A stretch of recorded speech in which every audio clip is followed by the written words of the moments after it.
नमस्कार। GS quick revision series में आप लोगों का हार्दिक स्वागत है। आज ये 27वां वीडियो है, यानी 27 दिन से आपको लगातार जीएस क्विक रिवीजन के तौर पर हिस्ट्री के वीडियोस आपको लगातार मिल रहे हैं। मॉडर्न हिस्ट्री में आज हम लोग एक बहुत ही महत्वपूर्ण टॉपिक पर चर्चा करने वाले हैं, सामाजिक और धार्मिक आंदोलन। इससे प्रश्न जरूर आता है, तो पूरा वीडियो देखिएगा। साथ ही वीडियो को शुरू करने से पहले देखिए, अगर आप लोग यूपी पीसीएस प्रारंभिक परीक्षा की, आरओ एआरओ की या यूपी ट्रिपल एससी पीईटी की सीरियस तैयारी कर रहे हो, अच्छे छात्र हों और अब तक आपको समझ में नहीं आ रहा है कि क्या पढ़ना है क्या नहीं पढ़ना है, या आपको अच्छे मैटर नहीं मिल रहे हैं पढ़ने के लिए, तो अमन स्टडी पॉइंट्स पर उपलब्ध हैं। इस नंबर पर व्हाट्सएप या टेलीग्राम के जरिए आप मैसेज करके वहाँ पर जीएस के संपूर्ण नोट्स, हिंदी की सबसे बेहतरीन नोट्स और करंट अफेयर्स के अपडेटेड पिछले 1 साल के नोट्स हासिल कर सकते हैं। ओके, चलिए शुरुआत करते हैं सामाजिक और धार्मिक आंदोलन की। देखिए, भारत में 19वीं शताब्दी के आसपास एक नवीन चेतना का उदय हुआ, जिसने देश के सामाजिक, आर्थिक, धार्मिक और राजनीतिक जीवन को भी अत्यधिक रूप से प्रभावित किया। इसी को ही हम लोग साधारण भाषा में नवजागरण कहते हैं। भारत में नवजागरण का जो आरंभ हुआ, उसका मुख्य कारण था जो ब्रिटिश काल था जब तक, तो ब्रिटिश उपनिवेशवाद के फलस्वरूप देश में पाश्चात्य सभ्यता और संस्कृति का प्रचार प्रसार। ठीक है, जब से ब्रिटिश शासन आया था तब से भारत में पश्चिमी सभ्यता का प्रचार प्रसार ज़्यादा हो गया था, तो उसी के खिलाफ भारत में 19वीं शताब्दी में नवजागरण का उदय हुआ। ओके, इस आंदोलन में, इस नवजागरण रूपी आंदोलन में बहुत से विद्वानों ने साथ दिया, बहुत से बुद्धिजीवियों ने साथ दिया और वे प्रभावित भी हुए। और इन सब में कुछ ऐसे महापुरुष टाइप के लोग उपस्थित हुए जिन्होंने इस नवजागरण को एक अच्छी दिशा दी और इस आंदोलन को एक अच्छी और उतनी चेतना दी जितने कि वो आम जनमानस को प्रभावित कर सकें। ठीक है, तो इसी क्रम में सबसे पहला नाम आता है राजा राम मोहन राय का।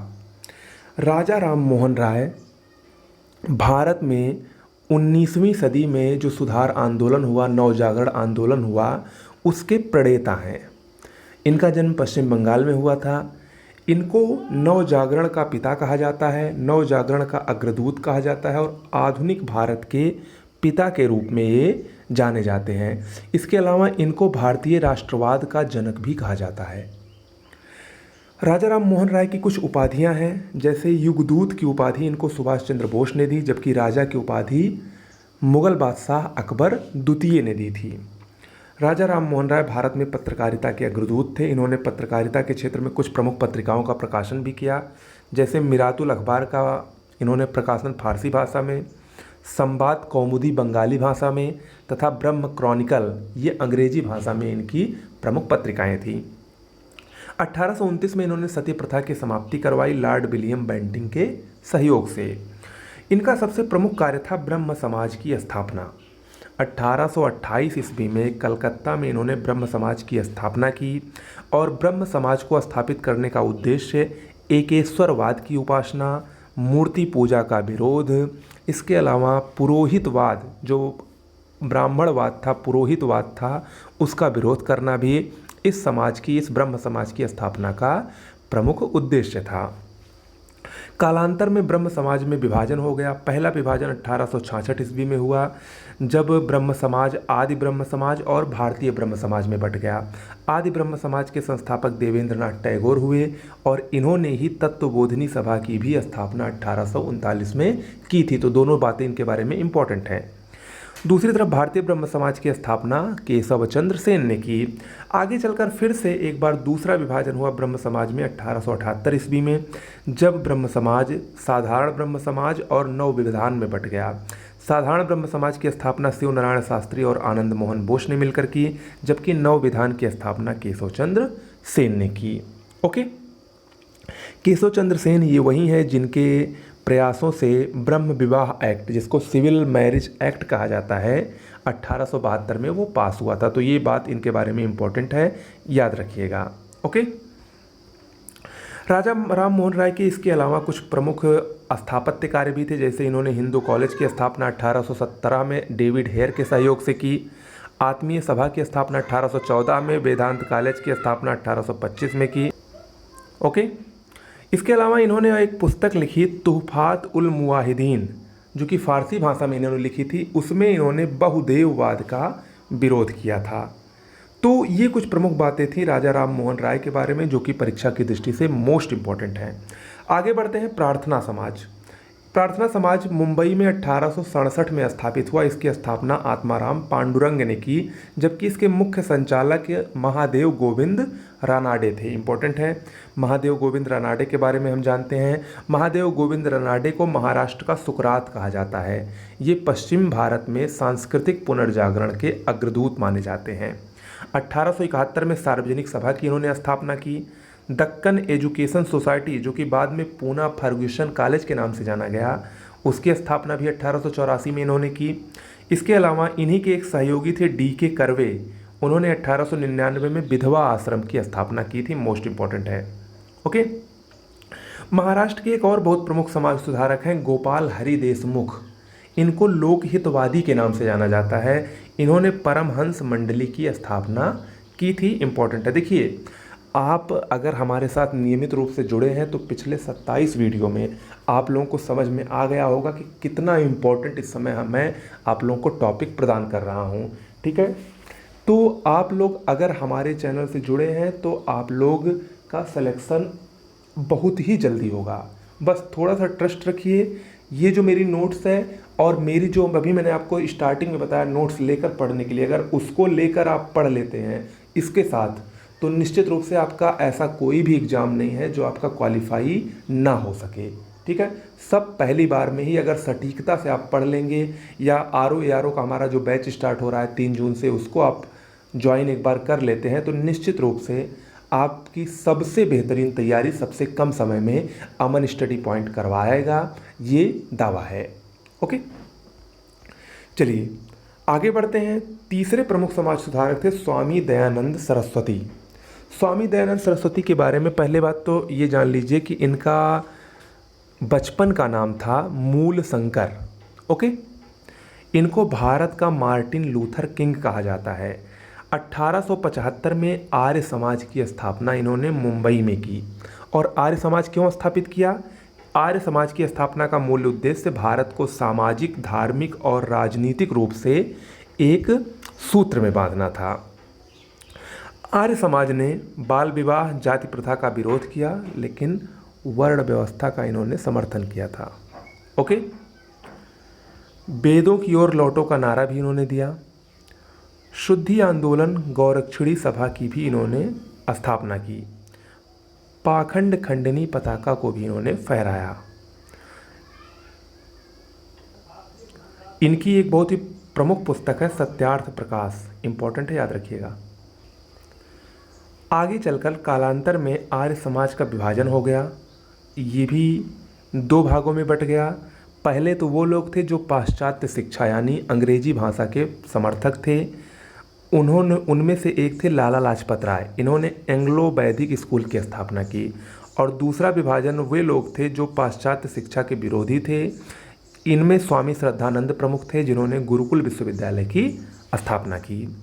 इसके अलावा दयानंद सरस्वती के बारे में एक बात और है, ये स्वराज शब्द का प्रथम प्रयोग करने वाले, या स्वराज शब्द का सबसे पहली बार प्रयोग करने वाले पहले व्यक्ति थे। ओके। ये थे दयानंद सरस्वती। इसके बाद हम बात करते हैं स्वामी विवेकानंद। मोस्ट इम्पॉर्टेंट है ये भी। स्वामी विवेकानंद ने रामकृष्ण मिशन की स्थापना 1897 में की थी। इनके गुरु का नाम रामकृष्ण परमहंस था। उन्हीं के नाम पर इन्होंने रामकृष्ण मिशन की स्थापना की। 1893 में शिकागो में इन्होंने प्रथम विश्व धर्म सम्मेलन में भाग लिया, वहाँ पर भाषण दिया, जो कि आज भी बहुत ही प्रसिद्ध है। इसके अलावा अमेरिका के न्यूयॉर्क में इन्होंने वेदांत सोसाइटी की स्थापना की। स्वामी विवेकानंद को सुभाष चंद्र बोस ने आधुनिक राष्ट्रीय आंदोलन का आध्यात्मिक पिता भी कहा है। और हाँ, एक चीज़ यहाँ पर बहुत ही महत्वपूर्ण छूट गई है, आप लोग नोट डाउन करिए। इनकी 3 पुस्तकें बहुत ही प्रसिद्ध हैं, राजयोग, कर्मयोग और ज्ञान योग। राजयोग, कर्मयोग और ज्ञान योग, ये इनकी 3 बहुत ही प्रसिद्ध पुस्तकें हैं जो कि अक्सर परीक्षा में आती हैं। ओके। अगला है थियोसोफिकल सोसाइटी। थियोसोफिकल सोसाइटी की स्थापना 1875 में न्यूयॉर्क में हुई थी। इनके संस्थापक श्रीमती ब्लावत्स्की, ये रूस की थीं, और कर्नल आलकाट, ये अमेरिका के थे। इन दोनों ने मिलकर की थी। थियोसोफिकल सोसाइटी का उद्देश्य भारत में या पूरे विश्व में जो मानव जाति है उसमें एकता की भावना का प्रचार करके उनकी आंतरिक शक्तियों का विकास करना था। ये थियोसोफिकल सोसाइटी की स्थापना का मुख्य उद्देश्य था। 1882 आते आते इसका मुख्यालय भारत में आ गया। भारत के अड्यार जो कि मद्रास में है वहाँ पर इसका मुख्य मुख्यालय बनाया गया। जब 1893 में एनी बेसेंट भारत आई तो 1907 में एनी बेसेंट थियोसोफिकल सोसाइटी की अध्यक्षा भी बनी। ओके, इसके बाद आते हैं कुछ छोटे छोटे आंदोलन की तरफ। यंग बंगाल आंदोलन हेनरी विवियन डेरोजियो ने चलाया था। इनको आधुनिक भारत का प्रथम राष्ट्रवादी कवि कहा जाता है। द्विराष्ट्र सिद्धांत मोहम्मद इकबाल ने दिया था। इन्होंने सबसे पहले द्विराष्ट्र सिद्धांत की बात की, भारत और पाकिस्तान की बात की। धर्मसभा राजा राधाकांत देव ने इसकी स्थापना की थी।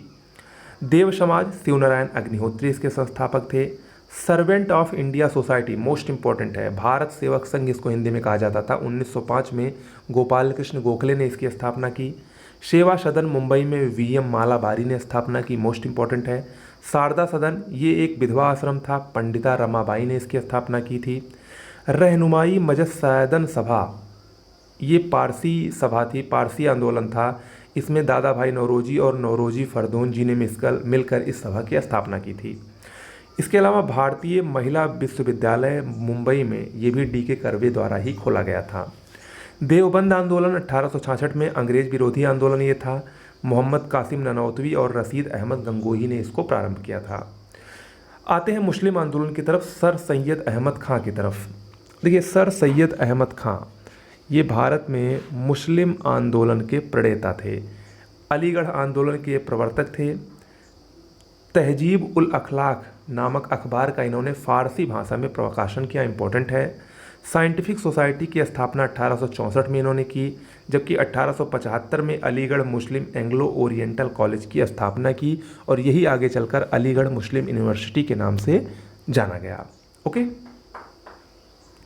आगे बढ़ते हैं, कुछ विवाह संबंधी अधिनियमों को देखते हैं। विवाह संबंधी अधिनियमों में सबसे महत्वपूर्ण है 1856 का विधवा पुनर्विवाह अधिनियम। लॉर्ड कैनिंग और ईश्वर चंद्र विद्यासागर के प्रयास से 1856 में विधवाओं को फिर से विवाह करने के लिए एक अधिनियम पारित किया गया। दूसरा है सिविल मैरिज एक्ट या नेटिव मैरिज एक्ट 1872 में। इसके अनुसार लड़की की आयु 14 वर्ष और लड़के की 18 वर्ष निर्धारित की गई। दूसरा है सम्मति आयु अधिनियम, जिसको एज ऑफ कंसेंट एक्ट कहा जाता है। 1891 में ये बीएम मालाबारी के प्रयास से पारित हुआ। इसमें लड़कियों की शादी की न्यूनतम आयु 12 वर्ष निर्धारित की गई। इसके बाद बहुत ही महत्वपूर्ण है शारदा एक्ट। 1929 में डॉक्टर हरविलास शारदा के प्रयासों से शारदा एक्ट को लाया गया। इसमें लड़कियों की न्यूनतम उम्र शादी के लिए 14 वर्ष जबकि लड़के की 18 वर्ष निर्धारित की गई। ये 4 एक्ट हैं जो कि परीक्षा की दृष्टि से मोस्ट इम्पोर्टेंट हैं। इसके बाद आते हैं कुछ प्रमुख प्रथाएं और उनके समाप्तकर्ता कौन थे, इसके बारे में जान लीजिए। 3 प्रमुख प्रथाएं अक्सर पूछता है। दास प्रथा, इसके समाप्ति लॉर्ड एलन बरो द्वारा की गई। नरबली प्रथा लॉर्ड हार्डिंग प्रथम द्वारा समाप्त की गई, जबकि ठगी प्रथा का समाप्ति लॉर्ड विलियम बेंटिंग के प्रयासों से हुआ था। ओके, तो ये आज का वीडियो हुआ। आज थोड़ा सा बड़ा हो गया लेकिन बहुत ही महत्वपूर्ण वीडियो था। काफ़ी अच्छा वीडियो आपको अगर लगा हो तो एक बार चैनल को लाइक शेयर सब्सक्राइब करना ना भूलें। इसके अलावा जीएस हिंदी की बेस्ट नोट्स साथ में करंट अफेयर्स की अपडेटेड नोट्स लेने के लिए इस नंबर पर व्हाट्सएप या टेलीग्राम करना ना भूलें। नमस्कार।